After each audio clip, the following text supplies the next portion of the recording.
Good evening, everyone. Welcome to the Big Blue Bandito channel. Today we are in the basement at the old office here, working away on some ideas, some fresh stuff, so to speak.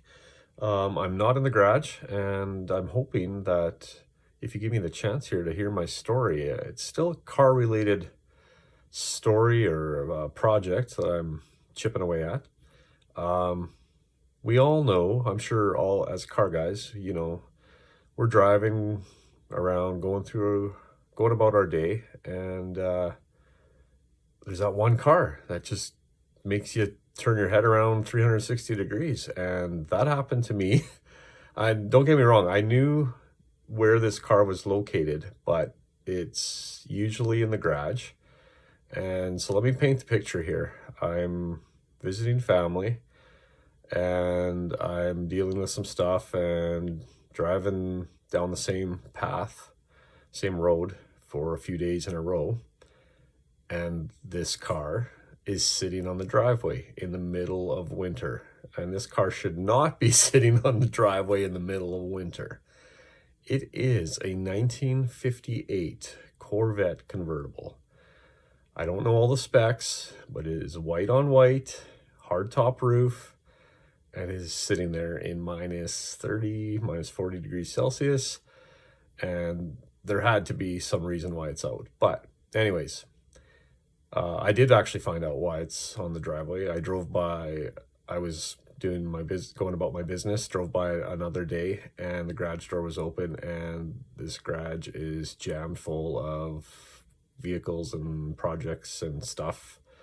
I think I saw a 50s Chevy truck in there. So we all know what that's like when we have too much stuff or too many car projects and one gets displaced that probably shouldn't get displaced. But either way, here's where I'm going with this. So tonight's episode, I thought about this for a while, and I'm like, I need to take my shot at potentially acquiring this car. And I'm thinking, how do I go about this? Like, I've done this too, where you go up and you talk to the person in person and you try and make your pitch and say, yeah, I'd love to have your car if you're ever thinking of selling it. My thought on that is it could work, but a lot of the time, maybe the person doesn't want to be approached or feels kind of on the spot, so to speak. So I'm going, how do I take my shot without really messing this up and maybe giving the potential seller an opportunity to digest the information or to not feel like pressured or anything. So I'm like, I'm going to write a letter. I've got the address. I know where this car is. It might sound crazy. I don't know the person's name, but I know how to complete a mailing address. And I'm just like, I'm gonna pour my heart and soul into a letter, and without going totally overboard. And this is kind of like a social experiment as well. I'm like, man, if I pull this off, I'm gonna look back on this and go, holy shit, you did it. Like, and I mean, who wouldn't want to drive a 58 Corvette? Price point, I'm sure it's probably out of my league, but you never know. You never know the circumstances that a person with a vehicle is under or dealing with, or where they're at in life. And I'm just kind of thinking of that from my perspective as well. Like if it's almost like when car guys talk about their vehicles and kind of the next caretaker of their fleet or their particular car. I don't know, if a guy came to me and expressed interest in one of my vehicles and was very sincere and kind of put their case forward that they were going to give that vehicle the same care and attention that I might give it, that might be a selling point. So that's kind of the thought I'm going with here. I'm like, so we're going to sit at the computer. I'm going to draft a letter, keep it short, but hopefully with a little bit of punch and persuasion to maybe consider my case that I'd love to drive that car or own it at one day.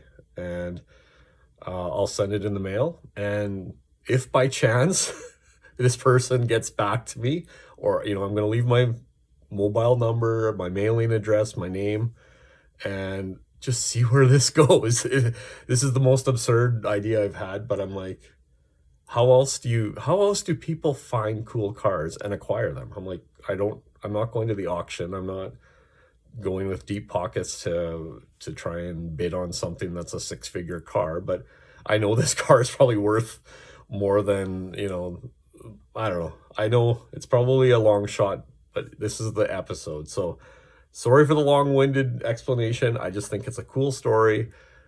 You guys need to follow along. Like, if this comes together, it'll, I have visions of cruising with the top off on the highway in my dream car. I mean, it would just be fantastic. So here we go. Let's get this letter going, and drop me some feedback in the comments. The point is, this thing's getting mailed probably before I fine tune it or hear your comments, but I'd love to just hear your take on it. So let's get busy. All right, here we go. Let's start with the easy stuff. This is how I approach my car projects likely, so let's keep it the same. Let's start with the envelope. Okay, step 1, we have an envelope. Step 2, I have opened up my label printing app, and I'm just going to do my digging on the old Canada Post site, and we're going to Google find a postal code. That is the only piece of information I am missing. And being that I'm familiar with how to look this stuff up, makes it a little easier. So let's punch in the address, and I will not disclose that so that all of you other car guys go hunting for this beautiful machine. Let's see here. Let me. Okay.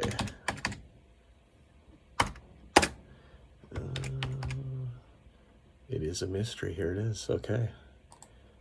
I will do a little copy, or actually, it's all in caps. So let's do the. Let me add a couple of extra keystrokes so nobody dissects the address and finds the car. Okay, that should keep it secure. A little bit of space. My 2-finger typing. Okay. City unknown.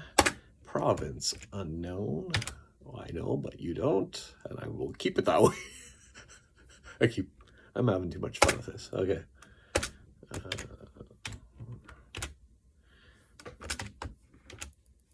All right. How do we address this? Dear cool Corvette owner, Mr. Corvette. I don't know. This could be like, this could affect the potential. I could be specific, Mr. 1958 Corvette owner. I don't know. Let me think about that. I'll come back to that. All right, guys, I think I've got this. I've got our envelope with our labels. We've got the stamp on it. I was offline a little bit typing up this letter. It's a little longer than I would have liked, but it's important to get my story across. And let's start. Let me add in some fancy keystrokes as I'm typing.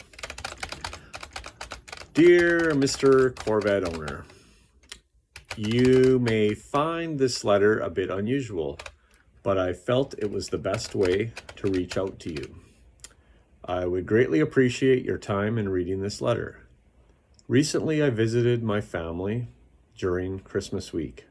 It was a time filled with mixed emotions as I was able to spend time with my sisters and their families, but it was also a time of sadness as I was in charge of moving my dad's belongings out of his apartment in preparation for him moving into long-term care. He resided near your home. You had the opportunity to meet my father a while back. He shared a story with me about how he introduced himself and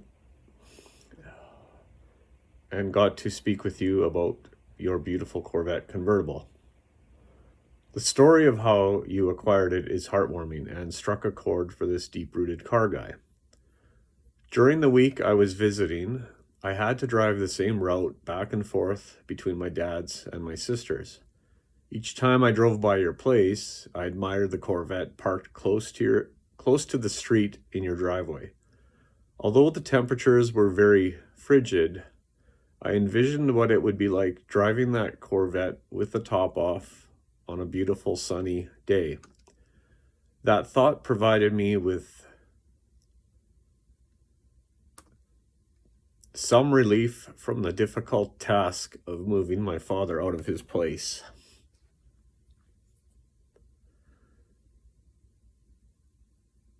I considered stopping and talking to you, but knew I wouldn't be able to convey my story and be respectful of your time, speaking outside in the cold temperatures.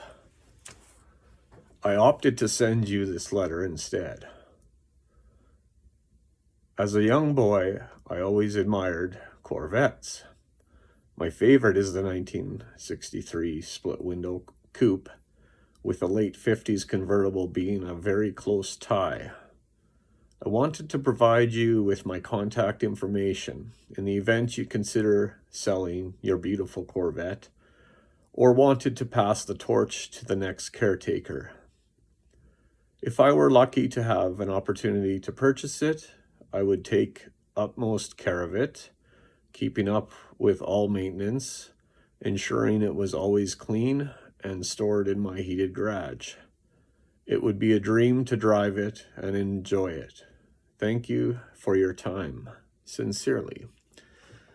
Well, guys, that is it. That's what I come up with. It's probably a little bit longer than I wanted to, but there's a bit of a story there, and wanted to share my thoughts on what that week was like for myself, dealing with everything, and just admiring a cool car. So I have the address, I have my contact information, I have my letter. It's going in the mail, and we'll see if we can establish a relationship and see if we can maybe make this happen. That would be pretty cool. So anyways, this is a different episode. I hope you enjoyed it. You know, with every car you see or enjoy, there's always a story on who's driving it, where it came from, where it's been. That's why we love our cars. So make your minutes matter. Have a good night, guys. It's 1:30 in the morning. I'm checking out, and I'll keep you posted if something develops here. Have a good one.